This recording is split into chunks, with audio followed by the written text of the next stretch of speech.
Carl is back for this week's Preppin Data, and if you didn't catch his webinar last week, or probably 2 weeks ago by the time the solution goes live, then you can find it here on the top of the post, and that will go through in much more detail this solution.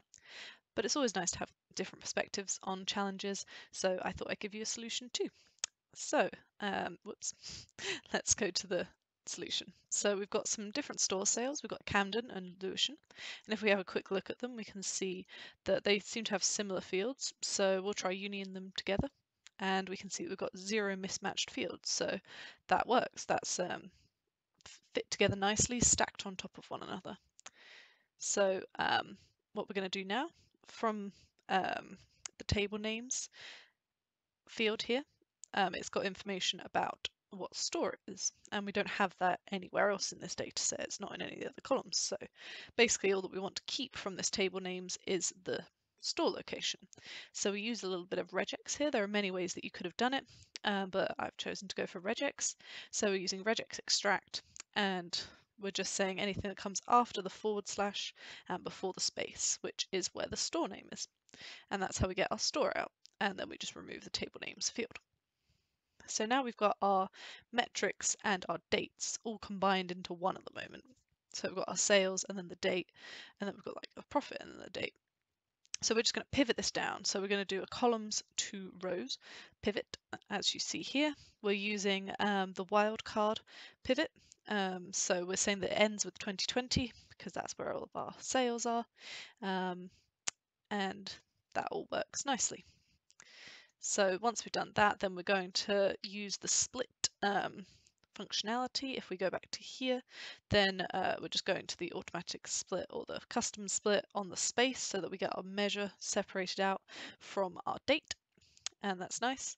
If we were to just change the date type here, data type here to a date, then it would think that this was an Americanized version. At the moment, this is the 1st of every month, and it would translate it to be the 1st, 2nd, 3rd, and 4th of January if we just do that change there. So instead we write a function where we're using make date, and we're just changing the different parts into integers so that Tableau can read that through and make a date out of it.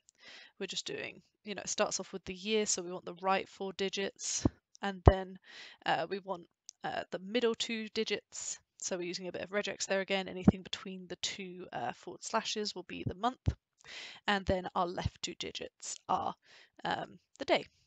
So then that makes it a nice date column, and that's much better for us. So then we just get rid of some fields there. And now we've got, if we can see here, in our pivoted data, we've got a measures column and a date column, and our values still here. So we're going to pivot that back so that we've only got a date column, and then we have a column for profit and sales. So we do a rows to columns pivot there, and we've got our sales and profit as our new column headers, and we've got our pivot 1 values, which we didn't really need to rename because they're just going to fit under the profit and sales. So that's nice. Now we've just got one requirement left, basically. We need to add on the column for our staff working days. So we can see that we've got a column for the month, and we've got our stores, a column for each store. Whereas what we actually want is for us to have a store column and then the days worked column as well. So we're going to need to pivot it again, basically reshape our data. Lots of pivoting this week. So we're going to do a columns to rows pivot again, and we're just doing everything apart from the month. And then that gives us our store column and our days worked column, which is great because now we can just join it on the store and the month or the date, and then it gives us our desired output. So hopefully that was a nice challenge for you this week, and thanks for watching.